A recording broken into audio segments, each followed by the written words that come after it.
Hey there, this is Vicky Arsenault, and you're listening to another episode of Facing Your Fears.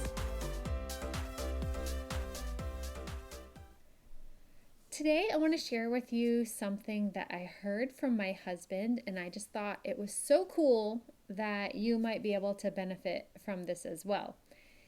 He was actually talking partly about an experience that we had while we were out looking for waterfalls in our area.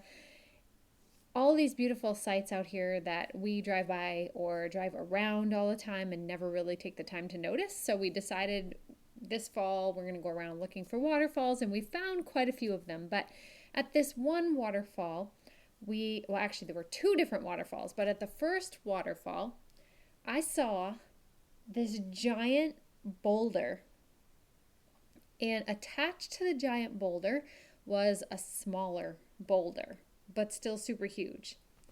In between these two boulders was a tree. And this tree managed to grow up into this big, tall, healthy looking tree right in between those two rocks. And I thought, that is incredible. That is such a lesson in perseverance, because who knows how that tree even got planted there. I mean, maybe just, I don't know if, the leaves fell, or I don't know, maybe an acorn. I have no idea. But anyway, it had to grow up through any little tiny bit of space that they had in these rocks, and be able to grow up big and strong and tall and healthy. So it didn't say, oh, well, I'm between rocks, so I can't grow here, right? If a tree could talk. It just grew. And the tree trunk was just going to have to allow for the fact that those rocks were there and work around it. I thought that was so, so cool. The second one that we saw started out as one giant tree trunk with a whole bunch of deep roots, and you could see some of the roots, and they were super thick. And as this tree trunk got up, maybe, I don't know, a few feet anyway, probably more than a few feet, I'm a bad judge of feet, but anyway, all of a sudden it splits into two different trees coming out of the same tree trunk and root. So it was just the coolest thing. So when we were first looking at it, we were looking at it as like marriage, how you have two people who are individual people but are part of the same root and are grounded and rooted in Christ. And we just thought that was so cool. So I took all these pictures of all of these fun things that I was seeing. And he was sharing in church on Sunday. I wasn't in church. I was traveling with my sister, and he shared a story about Shadrach, Meshach, and Abednego, just very quickly, and how when they got thrown into the fiery furnace, if you can read about that in the book of Daniel, when they got thrown into the fiery furnace, how God protected them.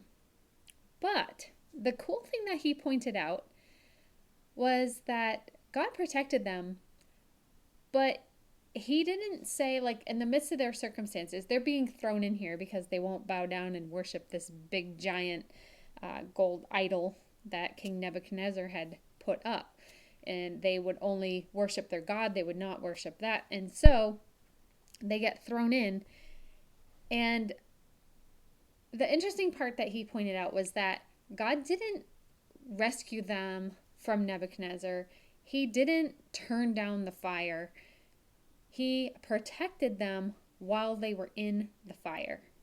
And they came out completely unscathed. And then I was thinking about the story of Daniel, where he got thrown into the lion's den, and the lions did not tear him apart. An angel protected him, and the king actually didn't want to throw him in there. It was because of a decree that he made. Some people turned in Daniel for not, praying to the king. He was praying to the living God. And the king felt like, oh no. So when he put him in there, he was like, may your God, the God that you worship, protect you. And so then the king couldn't even sleep the whole entire night because he just knew that this wasn't right, but he had made a law and everybody had to obey the law.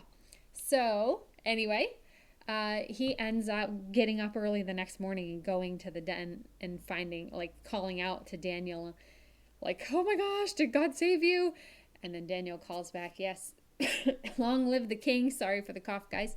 Long live the king. And pulls him out, and he is completely untouched, uninjured. And I just thought these were really cool stories. So my husband talked about the fiery furnace, and then Daniel in the lion's den popped up. And there are so many stories in the Bible just like this, where God doesn't necessarily remove the circumstance or the fire that you feel like you're going through at this moment, but he is with you through it all. And so it's kind of a reminder to us to not focus on the fire.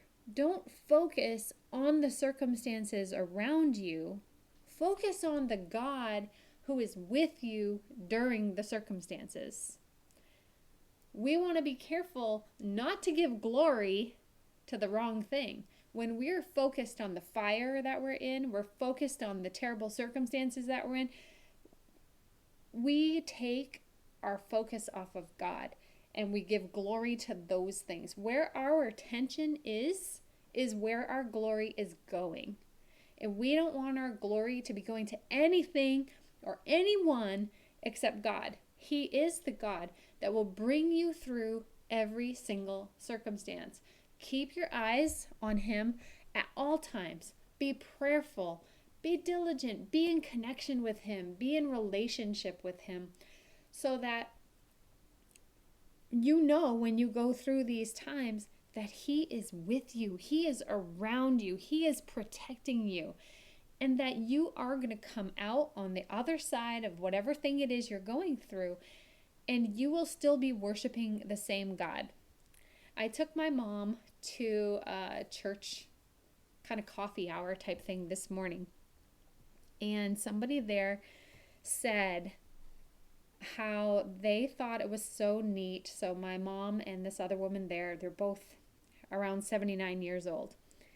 And he said, how cool is it, when somebody first finds Jesus, they're often very zealous. They are like on fire. They are telling everybody about Jesus.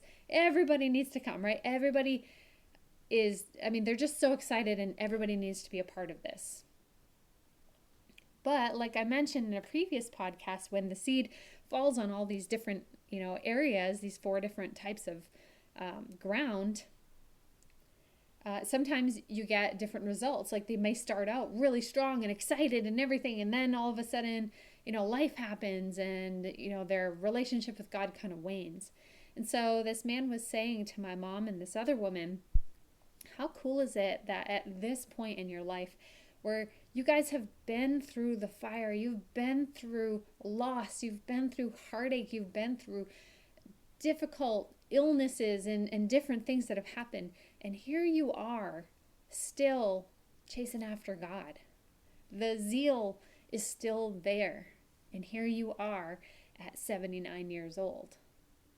And as he was saying that, I was like, that is so cool. I had never thought of it that way before. So I want to encourage you today that whatever it is you're going through, it is temporary. God is always there. Just trust that he's with you.